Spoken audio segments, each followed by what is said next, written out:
Jhabua police अधीक्षक पद्म विलोचन शुक्ल की पहल पर जिले के विभिन्न स्थानों पर ग्राम नगर सुरक्षा समिति सम्मेलनों का आयोजन किया जा रहा है। तो वहीं आज थाना मेघनगर के अंतर्गत चंबापुर चौकी क्षेत्र के ग्राम मिसलपुर में पुलिस अधीक्षक पद्म विलोचन शुक्ल, एडिशनल एसपी प्रेमलाल कुर्वे,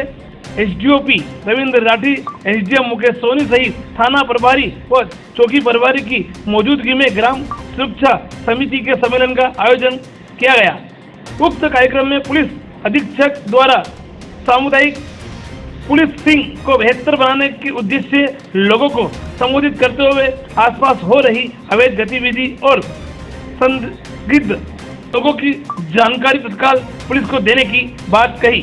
साथ ही उन्होंने आम जनता से अपील की वह अपने बच्चों को कम से कम 12वीं की कक्षा तक अवश्य पढ़ाए और कम उम्र में अपने बच्चों की शादी न करे एवं उन्हें मजदूरी करने के लिए बाहर न भेजे एवं अपनी बेटी की शादी 18 वर्ष से पहले न करे। साथ ही उन्होंने जिले में प्रचलित भानगड़ी प्रथा के दुष्प्रभाव को बताते हुए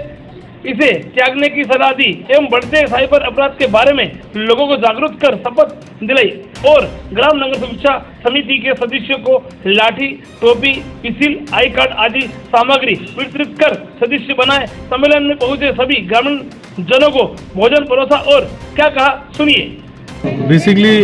जो सरकार की जो नीति है कि हम सब एक हैं, किसी में कोई भेदभाव नहीं है, तो हमारा सब बेसिकली दिक्कत ये हो गई कि कुछ लोग पढ़ लिए हैं, कुछ अशिक्षित हैं। तो हम लोग का यही उद्देश्य है कि लोग हमारी जो सरकार की नीतियां हैं, सरकार के जो नियम हैं वो आम जनता तक पहुंचे और धीरे धीरे सभी लोग सभी प्रशासन के सभी अंग मिलकर काम कर रहे हैं कि जो सरकार की नीतियां हैं वो एक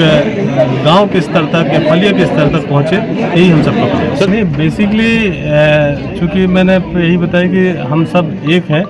चाहे जेंडर वाइज बात करें चाहे जैसे भी बात करें, तो महिलाओं को, चूँकि महिलाएं हमारे समाज की रीढ़ होती हैं और मैं तो मानता हूँ कि बुद्धि भी महिला ही है। तो हम सब लोग कहीं ना कहीं समाज को में एक दिशा देने में महिलाओं का बड़ा योगदान होता है। जैसा कि आपने देखा अभी बीच में हमारे यहाँ की कमली बाई थी हैं जो, उन्होंने भी बहुत सारी चीज़ें बोली। तो मेरा यही प्रयास है कि हम महिलाओं को इस पर जोड़ें ताकि महिला अपने परिवार को जो हमारे सुरक्षा है या अन्य जो हमारी नीतियां हैं उसको बढ़ाने में मदद करे और हमारा परिवार सुरक्षित हो। उसमें सबसे बड़ी भूमिका महिला ही अदा कर सकती है, ये मेरा मानना है। दीदी वो तो आज तात्कालिक निकला, क्योंकि जो हमारी कई बुराइयाँ हैं उसमें से दहेज धापा जो यहाँ चल रही है, दारू और डीजे, तो ये काफ़ी विषय समाज का, हमारे किसी भी परिवार का पैसा खर्च होता है, फिर उससे अन्य बीमारियां आती हैं, सूदखोरी की तरफ बढ़ जाता है आदमी, तो इनसे धीरे धीरे परिवार नष्ट हो जाता है। तो मेरा यही प्रयास है कि अगर हम कुछ चीज़ें छोड़ दें तो हम एक समाज सुधार की तरफ बढ़ सकते हैं। अभी मूलतः तो ये बात देखने में नहीं आई, मेरे संज्ञान में नहीं आई है, पर अगर ऐसा होगा तो जो भी हमारे पास आता है तो हम उस पर विधिवत कार्रवाई करें। रक्षा सखी जो हमारा उद्देश्य है कि हमारे, जैसा मैंने यहाँ बताया, शिक्षा एक बड़ा महत्वपूर्ण हमारे जो विकास की कड़ी है कि अगर व्यक्ति शिक्षित होगा तो वो पूर्णतः विकसित हो जाएगा। तो मेरा भी यही मानना है कि हम रक्षा सखी के माध्यम से बच्चों को शिक्षा की तरफ प्रयास करते हैं और जो नाबालिग बच्चे शादी कर लेते हैं उनके प्रेरित करते हैं कि वो कम उम्र में शादी न करें और एक परिपक्व होने पर ही अपने भविष्य की तरफ बढ़े ताकि देश को एक बेहतर नागरिक मिले। तो मैं कोशिश करता हूँ कि मैं कई जगह पहुँचूँ। बिल्कुल, रक्षा समिति के जो सदस्य हैं वो हमारे